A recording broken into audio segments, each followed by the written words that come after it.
Hi guys! So we're continuing with Captain Underpants and the preposterous plight of the purple potty people.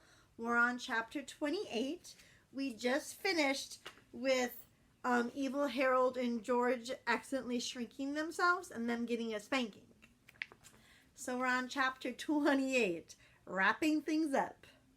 Well, it looks like our job here is done, said Boxer Boy. Yes, it is, my big strong man, said Great Granny Girdle. Giggling gleefully, George and Harold looked at each other in horror. You know, little lady, said Boxer Boy, somewhere out there is an all-you-can-eat buffet with this senior citizen's early bird special just going to waste. Look at those two.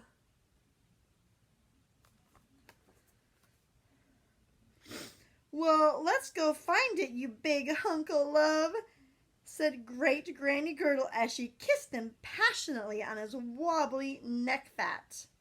The scene that followed could best be described as the drooliest 5-minute kiss in the history of children's books.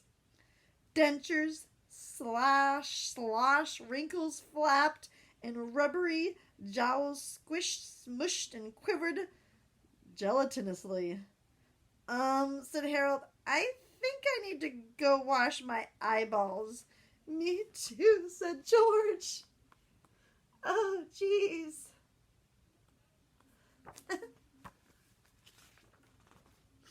And as the arthritic Avengers flew off into the sunset, George and Harold decided to try very, very hard not to think about the disgusting event they had just witnessed.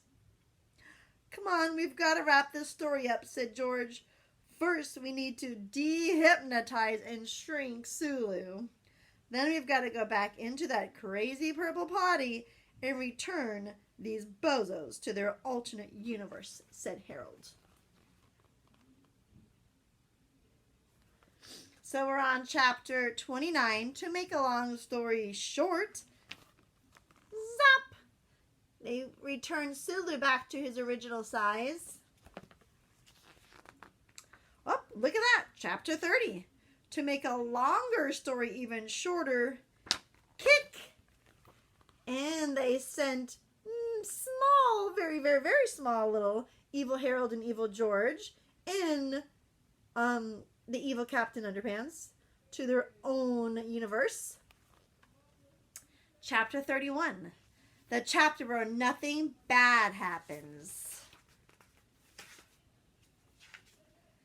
Gee, that worked out pretty good, said Harold. Sulu is now back to his normal size and personality, and the purple potty people are back in their own reality where they won't be able to bother us ever again. I guess everything worked out perfectly. Yeah, nice going, said George, looking a bit annoyed. Why do you have to say things like that? Things like what? Asked Harold. Every time he says something worked out perfectly, something happens, right? Haven't you been paying attention to these stories? Asked George. Every time somebody says something like that, it always means there's a bunch of bad stuff is just about to happen. But what could possibly go wrong now? Asked Harold. He may have jinxed it. Freeze! Shouted the chief of police. You guys are under arrest for robbing Frank's bank. Looks like you're going to jail for the rest of your lives. See what I mean? Said George. You've got to stop saying stuff like that. I guess you're right, said Harold. But at least things can't get any worse. Ah! Shouted George. You did it again! Now I bet when you turn the page, something even worse is going to happen. You've got to learn to keep your mouth shut at the end of these books. Yeah, but what could be worse than going to jail for the rest of our lives?